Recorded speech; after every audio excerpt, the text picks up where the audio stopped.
समाकलन विधि से गति के समीकरणों की स्थापना। हम समाकलन विधि से गति के समीकरणों की स्थापना करेंगे। हम पहले देख चुके हैं गति के 3 समीकरण हैं हमारे पास।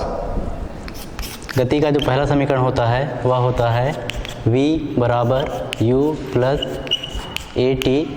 गति का दूसरा समीकरण होता है s बराबर U T plus 1/2 A T का वर्ग। और गति का तीसरा समीकरण होता है v का वर्ग बराबर u का वर्ग प्लस 2as। तो हम यहाँ पर गति के इन तीनों समीकरणों को हम समाकलन विधि से इसकी स्थापना करेंगे। तो सबसे पहले देखते हैं अपन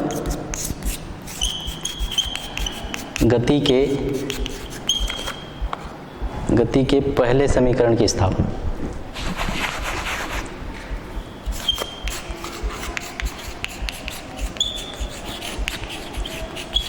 पहले समीकरण की स्थापना। हमारा गति का पहला समीकरण है v is equal to u plus a T.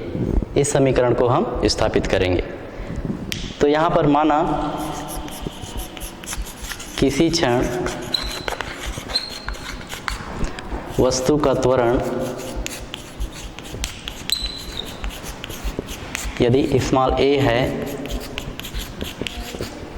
तो हमको पता है त्वरण a बराबर होता है, इसका तात्क्षणिक जो त्वरण जो होता है a बराबर होता है वेग में परिवर्तन की दर dv/dt।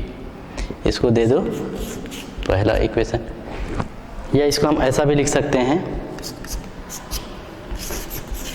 dv बराबर a इंटू dt। इसको दो पहला इक्वेशन, इसको रहने दीजिए। अब यहाँ पर देखिए हमको प्राप्त हुआ dv बराबर a इंटू dt।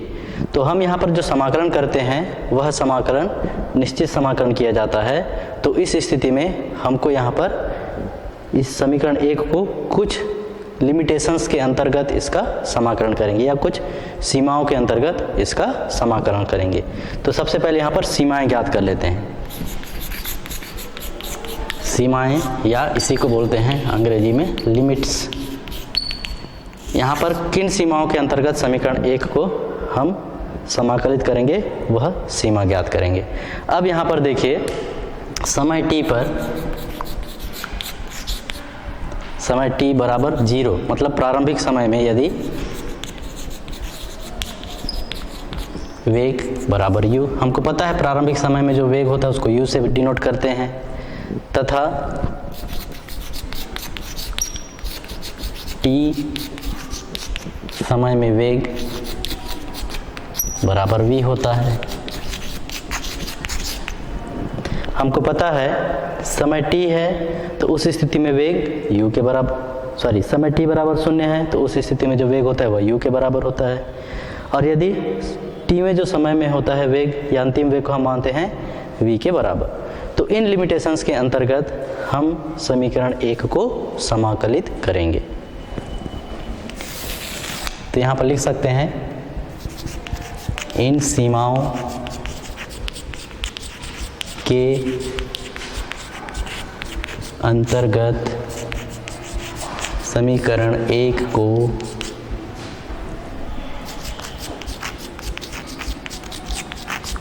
समाकलन करने पर, या समीकरण 1 का समाकलन करने पर। तो समीकरण 1 का समाकलन इन सीमाओं के अंतर्गत करेंगे। तो उस स्थिति में यहाँ पर देखो dv लिखा है, मतलब लेफ्ट हैंड साइड में हम v के सापेक्ष समाकलन करेंगे, और t लिखा है इसका मतलब हम इसको t के सापेक्ष समाकलन करेंगे। तो इधर dv लिखा है तो dv लिखा है तो उस स्थिति में dv लिखा है, उस स्थिति में यहाँ पर v से संबंधित लिमिट्स को लगाएंगे और राइट हैंड साइड में t से संबंधित लिमिट्स को हम यहाँ पर लगाएंगे। तो अब यहाँ पर देखिए इससे संबंधित लिमिट्स लगाएंगे तो यहाँ पर ये हो जाएगा dv मतलब लिमिट्स कैसे होगी, प्रारंभिक जो लिमिट होगा यहाँ पर वेग के लिए प्रारंभिक लिमिट u है और अंतिम लिमिट कितना होगा v है। तो हम यहाँ लिख रहे हैं v के सापेक्ष समाकलन, तो हम इसको कहाँ से कहाँ तक समाकलन करेंगे?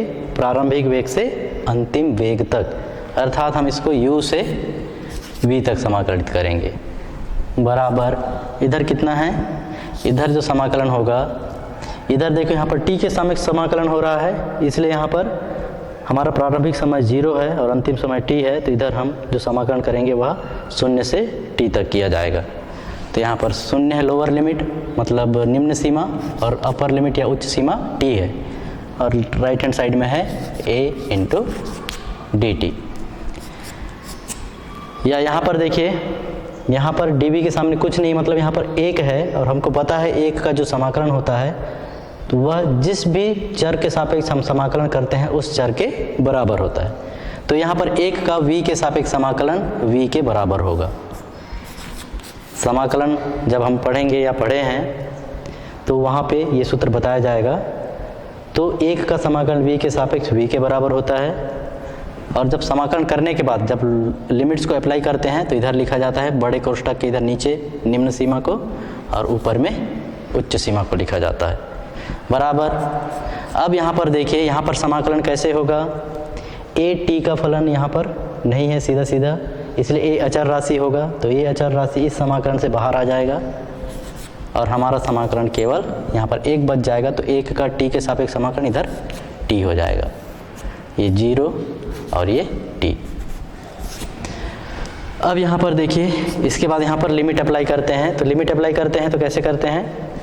इसका मान अपर लिमिट के बराबर रखेंगे, फिर ऋण चिन्ह, उसके बाद फिर इसी का मान लोअर लिमिट के बराबर रखेंगे, तो ये हो जाता है अपर लिमिट का मान रखेंगे u, v का मान v रखेंगे तो v हो जाएगा, माइनस v का मान अब u रखेंगे, ये लिमिट अप्लाई हो गया। सिमिलरली इधर a है, t का मान पहले अपर लिमिट को रखा जाता है तो t का मान t रखेंगे, माइनस t का मान अब 0 रखेंगे।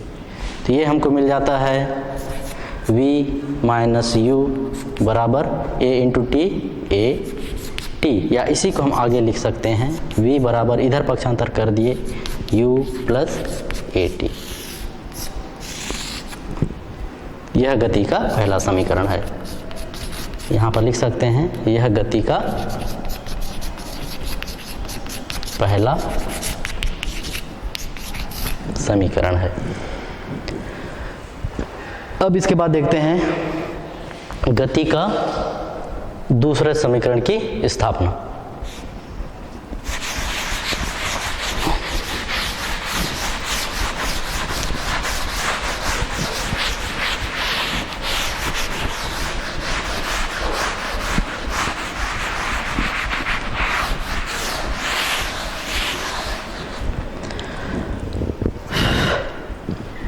गति के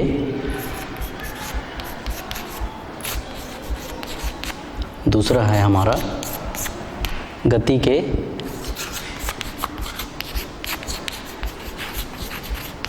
दूसरे समीकरण की स्थापना। गति का दूसरा समीकरण क्या होता है? S बराबर ut प्लस 1/2 at का स्क्वायर। अब यहाँ पर देखिए, माना कोई वस्तु x अक्ष की धनात्मक दिशा में v वेग से गतिशील है और उसमें जो त्वरण है वह a के बराबर है। तो यहाँ लिख सकते हैं माना कोई वस्तु x अक्ष की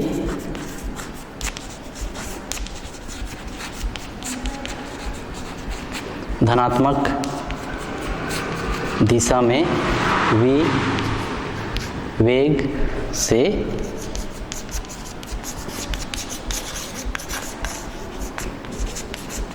गतिशील है तथा उसमें उत्पन्न त्वरण स्मॉल a है। तो उस स्थिति में हमको पता है v बराबर होता है dx बटे dt। v बराबर होता है dx बटे dt, या यहाँ से हम लिख सकते हैं इसको dx बराबर v इंटू dt। इसको दे दीजिए इक्वेशन नंबर पहला। और अभी हम को पता है गति के पहले समीकरण से होता है v बराबर u प्लस at। यहाँ लिख सकते हैं चूंकि गति के पहले समीकरण से हमारे पास है v बराबर u प्लस at। अतः समीकरण क्या बन जाएगा, यहाँ पर हम v का मान रखेंगे तो यहाँ पर लिख देते हैं अतः समीकरण 1 से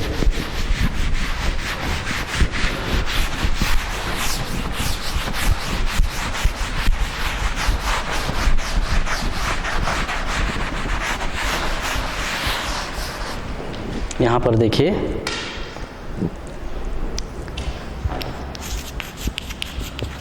अतः समीकरण 1 से कितना हो जाएगा, dx बराबर v का मान रखेंगे u प्लस at इंटू कितना है dt। या इसी को हम आगे लिख सकते हैं dx बराबर u into dt plus a into t into dt। इसको दे दीजिए दूसरा इक्वेशन। अब हम इस दूसरे समीकरण का एक निश्चित सीमाओं के अंतर्गत समाकलन करेंगे, वह सीमाएं हम यहाँ पर ज्ञात कर लेते हैं। अब यहाँ पर क्या ज्ञात करेंगे, किन सीमाओं के अंतर्गत इस समीकरण का समाकलन होगा, मतलब लिमिट ज्ञात कर लेते हैं। तो यहाँ पर देखिए समय यदि t बराबर 0 हो, यदि समय t बराबर 0 हो तो उस स्थिति में जो वस्तु की जो स्थिति होगी, तो वस्तु की स्थिति x बराबर शुरू में रहेगा, मतलब प्रारंभिक स्थिति होगी उसकी, तथा यदि समय t हो तो वस्तु की स्थिति अब कितना हो जाएगा, तो वस्तु की स्थिति यहाँ पर x बराबर उसमें जो कुल विस्थापन हुआ है उसके वो बराबर हो जाता है t समय में, तो हम उसको किसके बराबर मान लेते हैं, s के बराबर।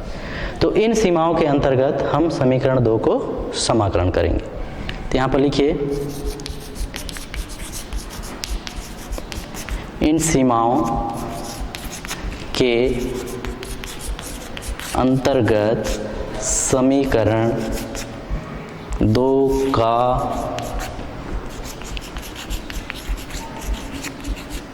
समाकलन करने पर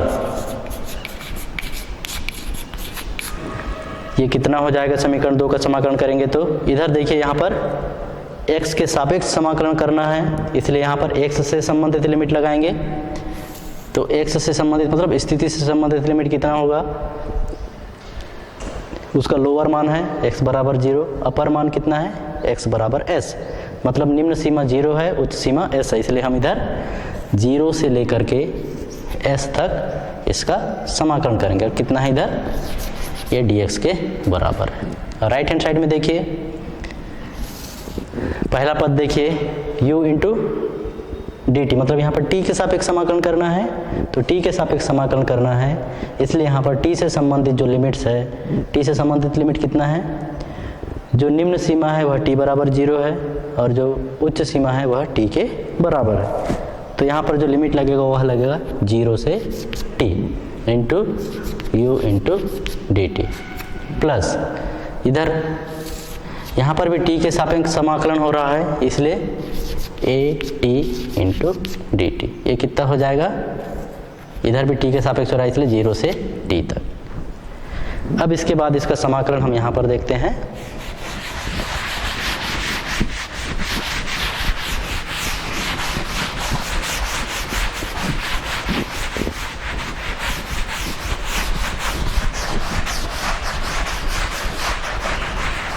ये हमको प्राप्त हो जाएगा। यहाँ पर भी देखिए यहाँ पर कोई राशि नहीं है, मतलब हम 1 का x के सापेक्ष समाकलन करेंगे। तो यदि 1 का किसी भी चर के सापेक्ष समाकलन उस चर के बराबर होता है, इसलिए यहाँ पर इसका मान हो जाएगा किसके सापेक्ष समाकलन किया जा रहा है? एक का x के सापेक्ष, इसलिए समाकलन एक का हो जाएगा x। लोअर लिमिट को नीचे लिखा जाता है 0, अपर लिमिट को ऊपर लिखा जाता है। बराबर यहाँ पर देखिए u t का फलन नहीं है, इसलिए u बाहर आ जाएगा समाकलन से, और फिर वहाँ एक बच जाएगा, एक का t के सापेक्ष समाकलन t हो जाएगा, अरे 0 से t प्लस यहाँ पर देखिए a t का फलन नहीं है, इसलिए यहाँ पर केवल t के सापेक्ष समाकलन होगा, इसलिए a समाकलन चिन्ह से बाहर आ गया। और t का जो समाकलन होता है, t का समाकलन हमारे पास एक फार्मूला है, यहाँ पर लिख देता हूँ, चूँकि x की घात n का x के सापेक्ष समाकलन ये होता है x की घात n+1 बटे n+1, ये फार्मूला है से। इस सूत्र से देखिए यहाँ पर कितना मान मिलेगा। यहाँ पर t के सापेक्ष समाकलन हो रहा है और t का घात है 1, यहाँ t के सापेक्ष समाकलन t की घात है यहाँ पर n के स्थान पर 1, तो 1 रहेगा तो t के ऊपर 1 धन 1 मतलब 2, t की घात 2 बटे 1 धन 1 बटे 2, मतलब यहाँ पर हो जाएगा t का वर्ग बटे 2। लिमिट्स कितने हैं? 0 और t। इसके बाद मान रख दीजिए।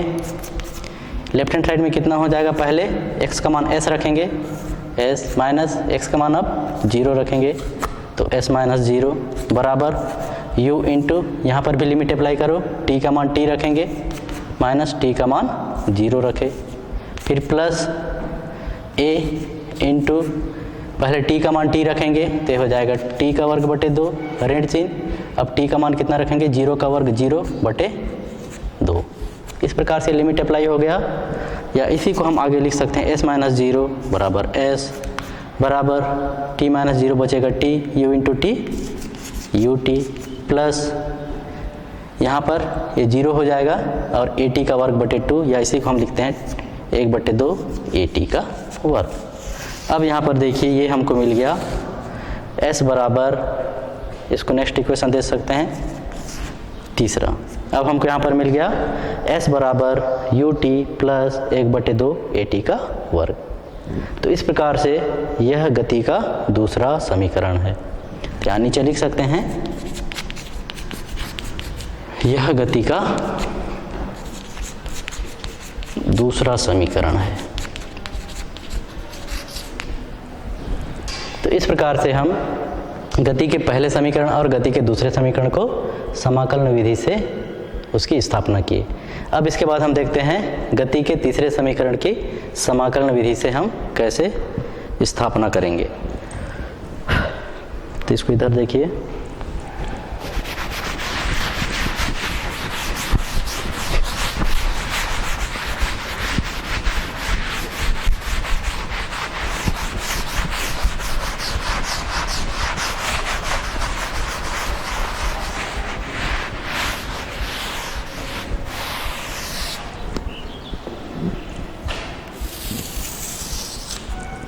हमारा तीसरा है गति के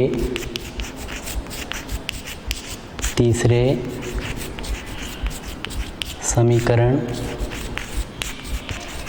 की स्थापना। गति के तीसरे समीकरण की स्थापना कौन से विधि के द्वारा? समाकलन विधि के द्वारा। हमको पता है क्योंकि वस्तु का त्वरण a बराबर होता है dv बटे dt, लेकिन साथ ही साथ हमको यह भी पता है जो वस्तु का जो वेग जो होता है v बराबर होता है, ये विस्थापन की दर को कहते हैं v, और वेग में परिवर्तन की दर को कहते हैं त्वरण। तो वेग में परिवर्तन की दर त्वरण है, विस्थापन की दर वेग है। या हम यहाँ अतः यहाँ ऐसा लिखें,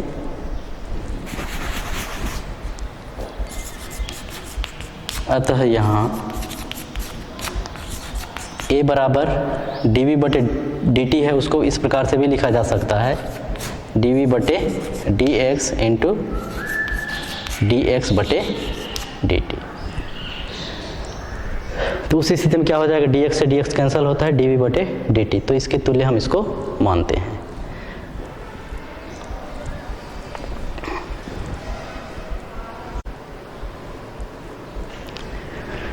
अब यहाँ देखिए a बराबर है dv बटे dx इंटू dx बटे dt, और dx बटे dt का मान किसके बराबर है, v के बराबर है। तो इसको हम ऐसा भी लिख सकते हैं, a बराबर dv बटे dx इंटू इस पूरे का मान रख देते हैं अपन v के बराबर। चाहो तो आप इसको समीकरण नंबर पहला, इसको दूसरा, इसको तीसरा और इसको ऐसे, तो इसके बाद जो समीकरण को उसको चौथा दे सकते हैं।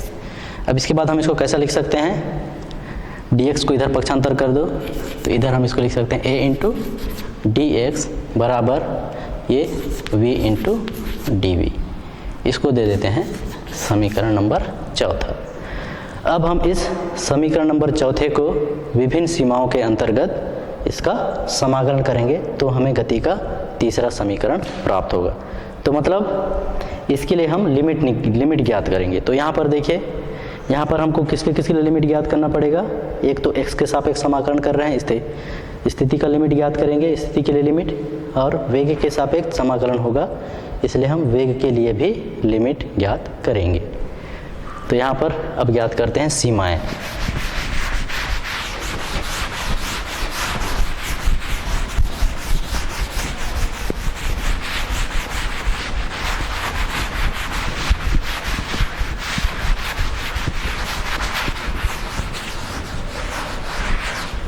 तो यहाँ पर लिखिए, ज्ञात कीजिए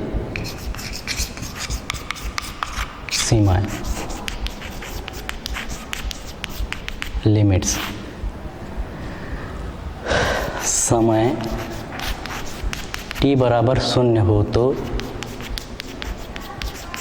समय t बराबर 0 हो तो उस स्थिति में जो वेग जो होता है, वेग बराबर u होता है प्रारंभिक समय,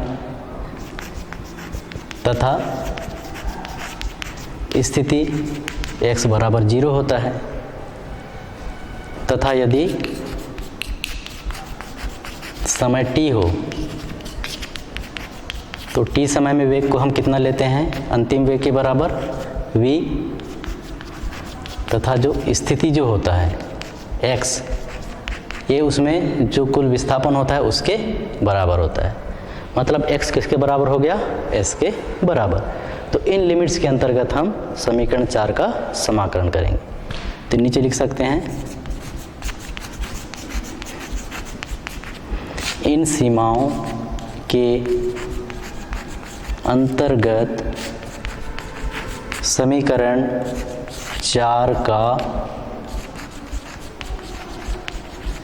समाकलन करने पर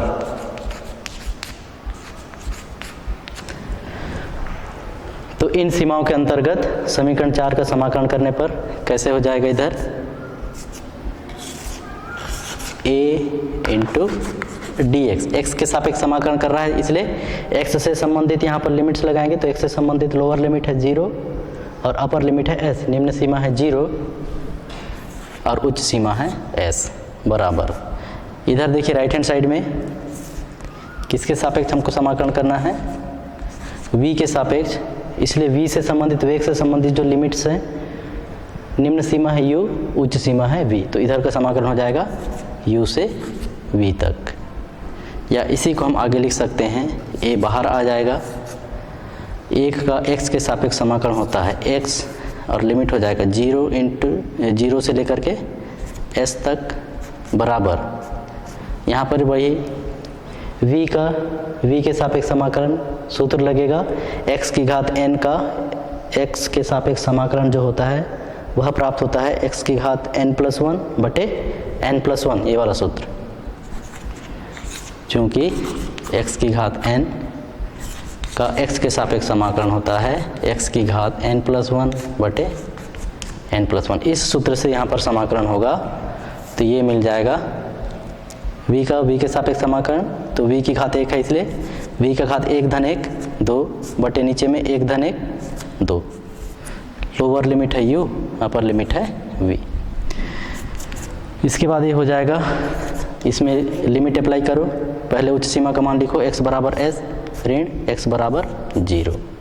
इधर भी वैसे ही करना है, v का मान पहले v रखेंगे तो v का स्क्वायर बटे 0, 0 नहीं सॉरी 2 है, फिर ऋण चिन्ह, अब किसका मान रखेंगे, लोअर लिमिट, तो u का स्क्वायर बटे 2, ये लिमिट अप्लाई हो गया। या इसी को हम आगे लिखेंगे तो ये कितना हो जाएगा, as बराबर, ये लघुत्तम आ जाएगा 2, यहाँ पर हो जाएगा v का स्क्वायर माइनस u का स्क्वायर। या इसी को हम आगे इधर लिखें,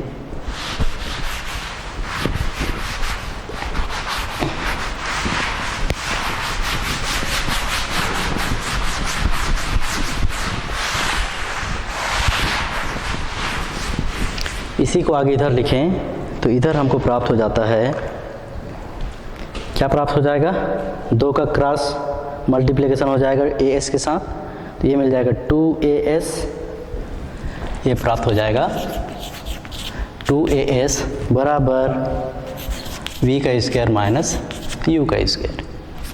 अब हम यदि u का वर्ग को इधर पक्षांतर कर दें तो हम इसी को लिख सकते हैं v का वर्ग बराबर u का वर्ग प्लस 2as। ये है हमारा नेक्स्ट इक्वेशन नंबर 4 तक हुआ था, ये 5वां। यह गति का तीसरा समीकरण है।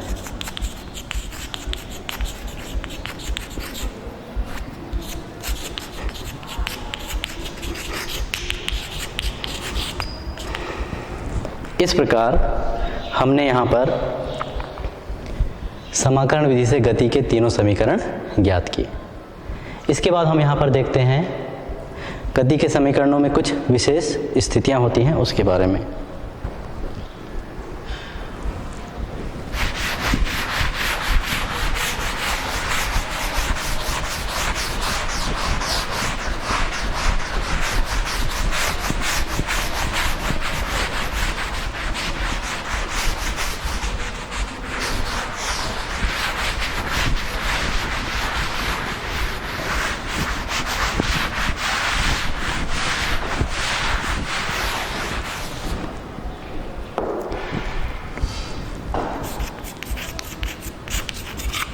गति के समीकरणों से संबंधित कुछ विशेष स्थितियाँ।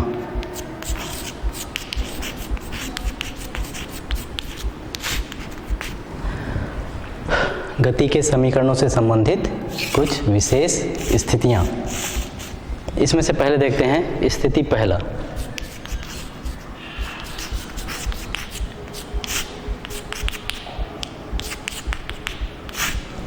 स्थिति पहला देखिए, यदि वस्तु में त्वरण के स्थान पर मंदन हो तो गति के तीनों समीकरणों का स्वरूप कैसा होगा। तो यहाँ लिखो स्थिति पहला, यदि त्वरण के स्थान पर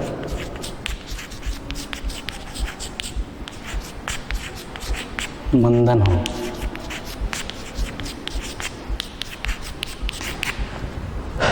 तो यदि त्वरण के स्थान पर मंदन होगा तो उस स्थिति में a बराबर, a के स्थान पर हम ऋणात्मक त्वरण लिखेंगे। तो मंदन होगा तो a के स्थान पर माइनस a होगा। मंदन का मतलब क्या होता है, वस्तु के वेग में जो परिवर्तन हो रहा है वह परिवर्तन किस प्रकार का हो रहा है, वस्तु के वेग में जब कमी होता है तो उस स्थिति में वहाँ पर जो त्वरण उत्पन्न होता है उसे मंदन कहते हैं। और हमने जो गति के जो तीनों समीकरण जो देखे, वहाँ पर जो वेग में परिवर्तन हो रहा था वह धनात्मक था, तो उसके आधार पर हमने गति के 3 समीकरण दिए थे। तो यदि त्वरण के स्थान पर मंदन होगा तो उस स्थिति में गति के तीनों समीकरणों को कैसे लिखेंगे। पहला समीकरण हो जाएगा v बराबर u प्लस at होता था तो प्लस के स्थान पर माइनस a होगा तो माइनस at। ये समीकरण मिलेगा गति का पहला समीकरण। गति का दूसरा समीकरण क्या मिल जाएगा, s बराबर U T plus 1/2 A T का वर्ग होता था, तो यहाँ पर माइनस 1/2 ए टी का वर्ग मिलेगा। उसी प्रकार से तीसरा इक्वेशन था गति का, v का वर्ग बराबर u का वर्ग प्लस 2as होता था, तो यहाँ पर माइनस 2as होगा। तो इस प्रकार से ये गति के 3 समीकरण होंगे जब वहाँ पर त्वरण के स्थान पर क्या हो रहा है, मंदन हो रहा है। तो उस स्थिति में गति के समीकरण को ऐसा लिखेंगे, धनात्मक के स्थान पर सभी जगह ऋणात्मक चिन्ह होगा। इसके बाद स्थिति दूसरा,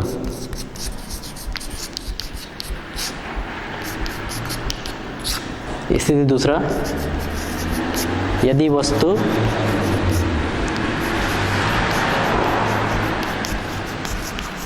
विरामावस्था से चलना प्रारंभ करे,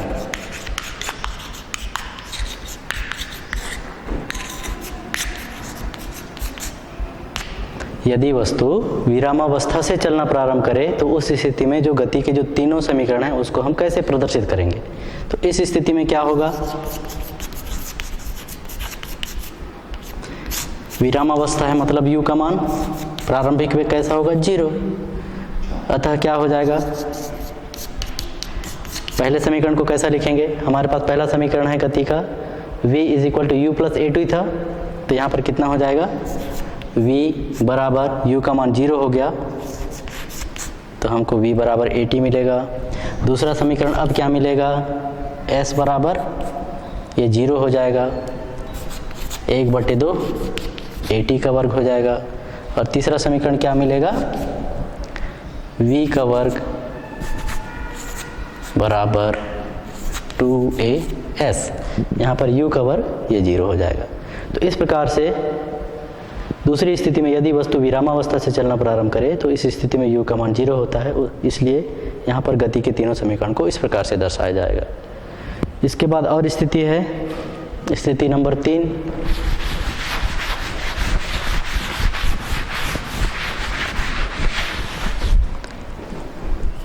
स्थिति तीसरा,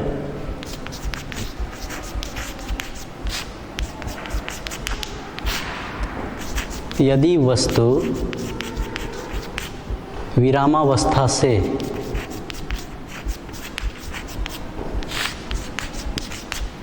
गुरुत्व के अधीन, विरामावस्था से गुरुत्व,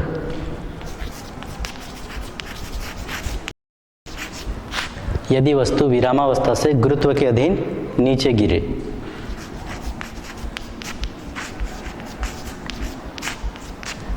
तो इस स्थिति में क्या होगा, वस्तु विरामावस्था में है, अतः यहाँ विरामावस्था में है इसलिए u बराबर 0 होगा, और ऊपर से नीचे की ओर गिर रहा है इसलिए a का मान गुरुत्व के अधीन गिर रहा है, तो ये जो त्वरण है वह गुरुत्वीय त्वरण के बराबर होगा। ठीक है, तो यहाँ पर देखिए हमको क्या समीकरण मिल जाएगा, गति का पहला समीकरण कितना प्राप्त हो जाएगा, ये मिल जाएगा हमको v बराबर gt, u का मान 0 और a का मान रखे स्मॉल j। गति का दूसरा समीकरण कितना मिल जाएगा, s बराबर 1/2 g t का वर्ग मिल जाएगा। गति का तीसरा समीकरण कितना मिलेगा, v का वर्ग बराबर u का वर्ग तो 0 हो जाएगा, 2as है वहाँ पे, a के स्थान पर g और as ये मिलेगा। तो इस स्थिति नंबर तीसरे में जब वस्तु विरामावस्था से गुरुत्व के अधीन नीचे गिरता है तो उस स्थिति में पहला समीकरण हो जाएगा v बराबर gt, दूसरा समीकरण हो जाएगा s बराबर 1/2 gt का वर्ग, और v वर्ग जो तीसरा समीकरण हो जाएगा v वर्ग बराबर 2gs। इसके बाद एक और स्थिति है, स्थिति चौथा, यदि हम वस्तु को पृथ्वी की सतह से ऊपर की ओर फेंकें, यदि वस्तु को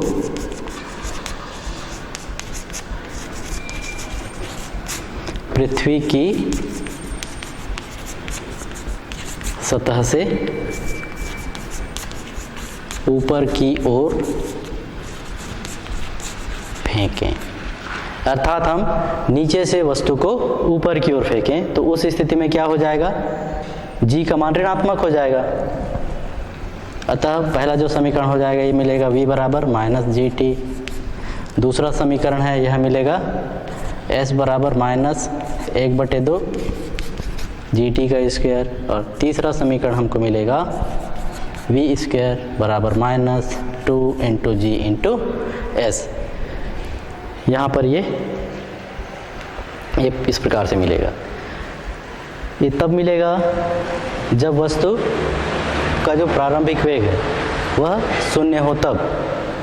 और यदि वस्तु का प्रारंभिक वेग u है तो उस स्थिति में v बराबर u minus G T, s बराबर u माइनस 1/2 जी टी का वर्ग और v का वर्ग बराबर u माइनस 2gs ऐसा प्राप्त होगा। तो इस प्रकार से ये हो गया गति के समीकरणों से संबंधित कुछ विशेष स्थितियाँ। अब यहाँ पर एक टॉपिक और है, उसको देख लेते हैं। एक समान त्वरित गति में tवें सेकंड में वस्तु द्वारा चली गई दूरी।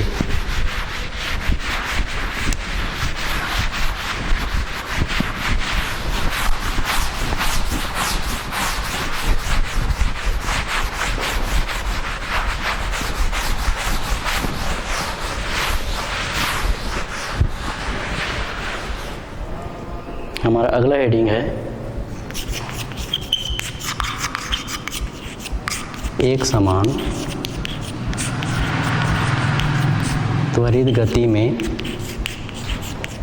tवें सेकंड में चली गई दूरी।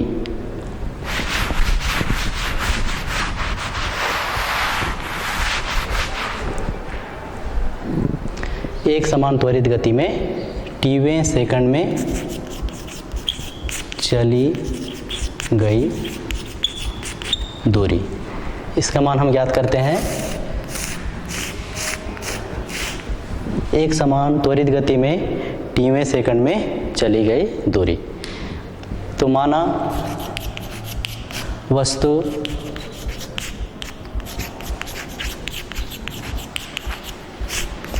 एक समान त्वरण a से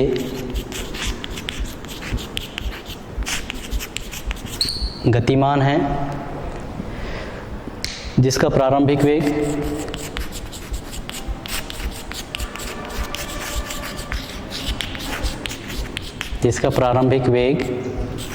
u है तथा t समय पश्चात वेग v हो जाता है। यहाँ पर एक समान त्वरित गति में tवें सेकंड के लिए जो चली गई दूरी है उसका व्यंजक ज्ञात करने के लिए हमने माना कि कोई वस्तु है जो कि एक समान त्वरण a से गतिमान है और उसका प्रारंभिक वेग u के बराबर है तथा t समय पश्चात जो उसका वेग है v हो जाता है। तो उस स्थिति में हमको पता है गति का जो दूसरा जो समीकरण जो होता है उससे यहाँ पर जो कुल विस्थापन जो होता है उसका मान होता है s बराबर ut प्लस 1/2 at का स्क्वायर। अब गति के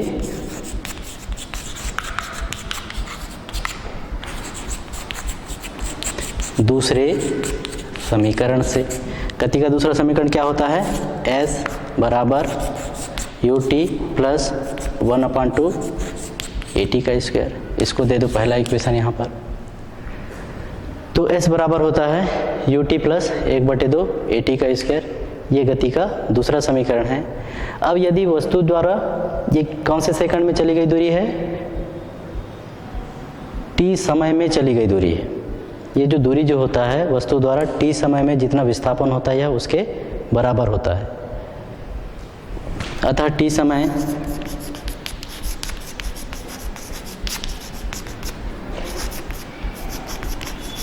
वस्तु द्वारा तय की गई दूरी, ये कितना होगा, st बराबर यही हो जाएगा u into T plus 1/2 AT का स्क्वायर। इसको तीसरा समीकरण दो, तथा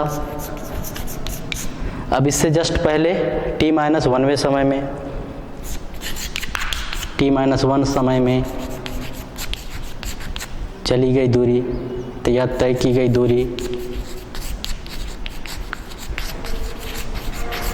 ये कितना मिलेगा हमको, s t-1 बराबर, यहाँ पर सब t का मान t-1 रखेंगे, u t-1 plus 1/2 a t-1 का स्क्वायर। ये हमारा तीसरा समीकरण होगा। ये है आपका दूसरा समीकरण। इस प्रकार वस्तु द्वारा t सेकंड में चली गई जो दूरी होगी वह कितनी हो जाएगी, st में हम t-1 को घटा देंगे, st-1 को घटा देंगे।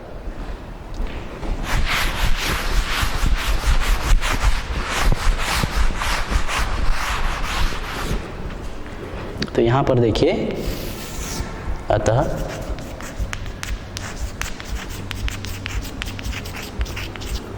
t second